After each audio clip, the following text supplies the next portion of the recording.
Sebanyak 16 rudal balistik, 1 rudal jelajah hingga 1 drone dikabarkan menjadi senjata Yaman meluncurkan operasi tingkat atas kepada target adalah sekutu Israel yakni Amerika Serikat dan Inggris. Mengutip Al-Mayadin pada 2 Desember, hal itu diumumkan oleh juru bicara Brigadir Jenderal Yahya Sari pada Minggu 1 Desember 2024. Diketahui operasi tingkat atas itu dilakukan dalam operasi gabungan antara pasukan rudal dengan pesawat tak berawak Angkatan Bersenjata Yaman. Ditujukan untuk menyerang aset Angkatan Darat Amerika Serikat di Laut Arab dan Teluk Aden serta mendukung Palestina dan membela Yaman. Sari mengonfirmasi bahwa kapal Stena Impeccable, Maersk Saratoga, dan Liberty Grace milik Angkatan Darat Amerika Serikat serta sebuah kapal perusak Amerika telah dibidik. Operasi tingkat atas itu disebut dalam laporan sebagai operasi multifaset dengan menghasilkan serangan tepat sasaran. Lebih lanjut, Sari menegaskan bahwa Angkatan Bersenjata Yaman akan terus melaksanakan operasi militer mereka dengan kecepatan yang meningkat di front laut. Dideklarasikan untuk melawan Israel hingga sekutunya Amerika, juga menegaskan bahwa Yaman tidak akan berhenti melontarkan serangan sampai agresi di Gaza berakhir dan blokade dicabut. Tepi barat kembali memanas lantaran ada insiden konfrontasi hingga pelemparan batu massal di Desa Sir, Tenggara Jenin.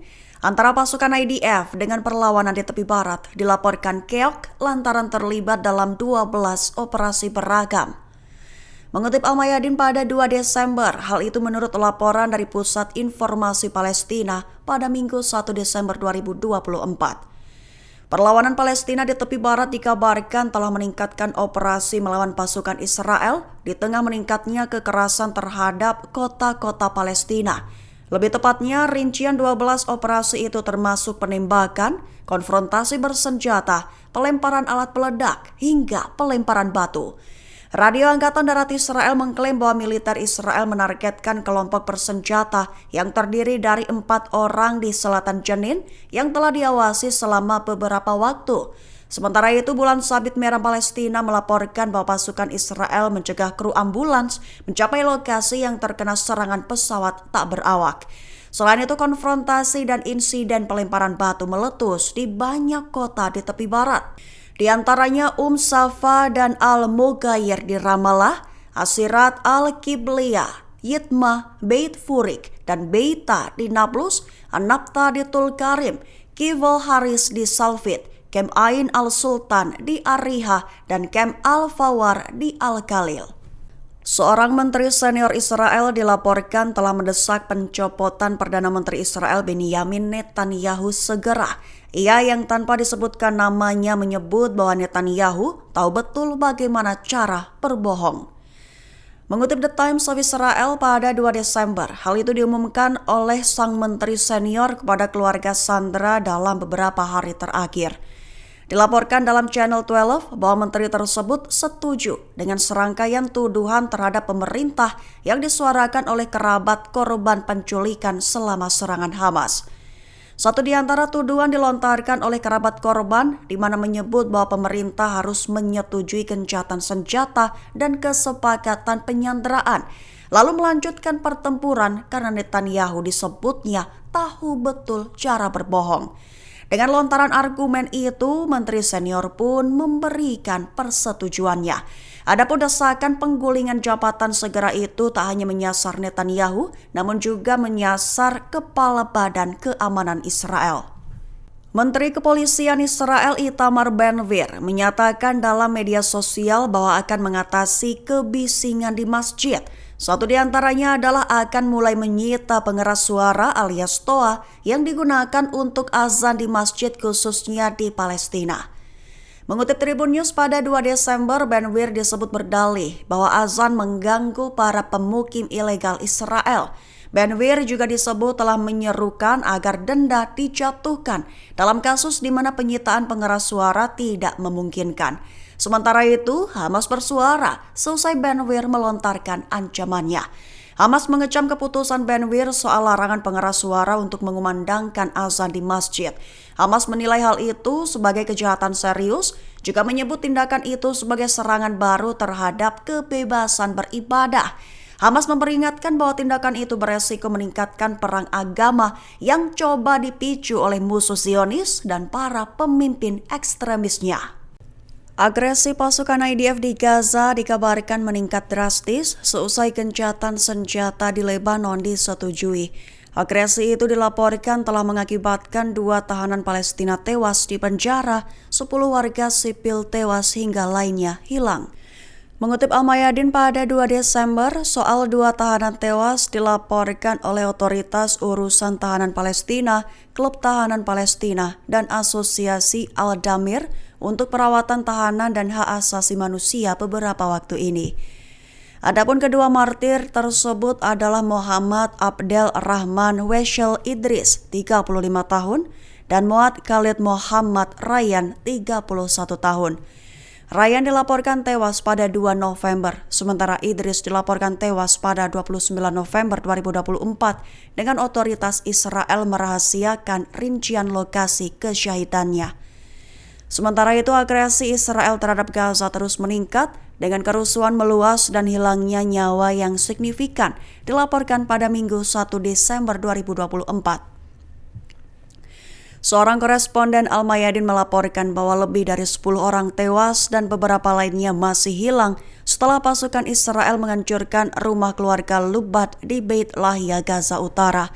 Selain itu, kendaraan militer Israel melepaskan tembakan di sebelah timur kamp pengungsi Jabalia.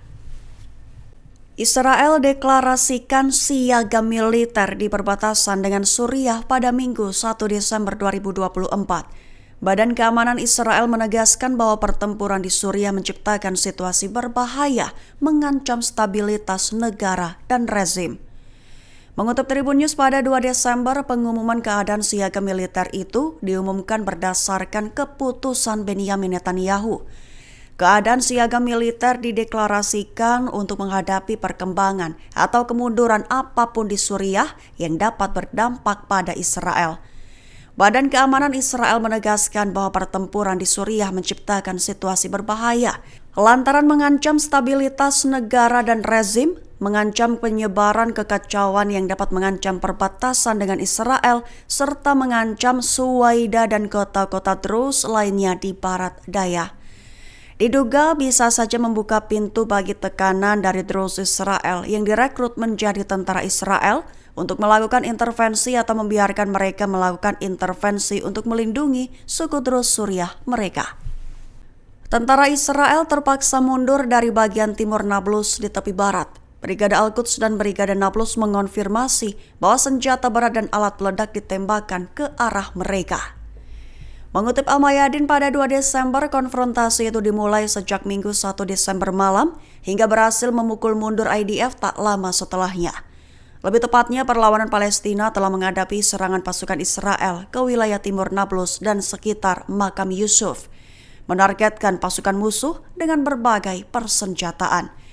Diketahui akibat konfrontasi sengit terjadi, IDF terpaksa mundur setelah berjam-jam serangan digagalkan, di mana Brigade Al-Quds dan Brigade Nablus mengonfirmasi bahwa mereka berhasil menghadang serbuan pasukan IDF ke wilayah timur Nablus dan sekitar Makam Yusuf.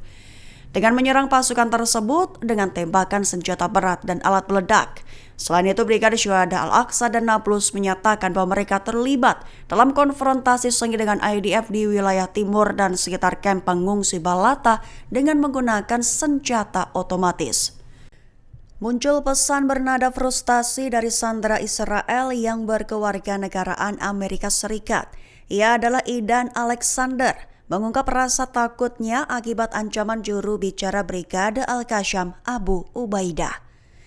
Mengutip Tribun News pada 2 Desember, pesan frustasi itu dalam bentuk video yang dirilis Brigade Al-Qassam pada Sabtu 30 November 2024.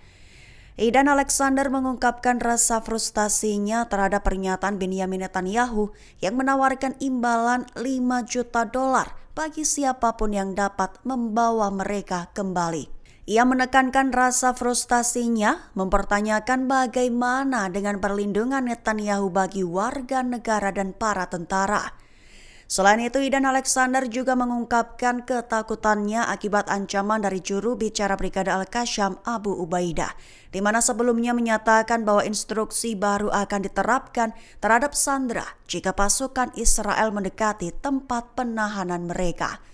Perlu diketahui, Idan juga memohon kepada Donald Trump untuk menggunakan pengaruhnya dalam negosiasi demi kebebasan mereka. Download Tribun X sekarang, menghadirkan lokal menjadi Indonesia.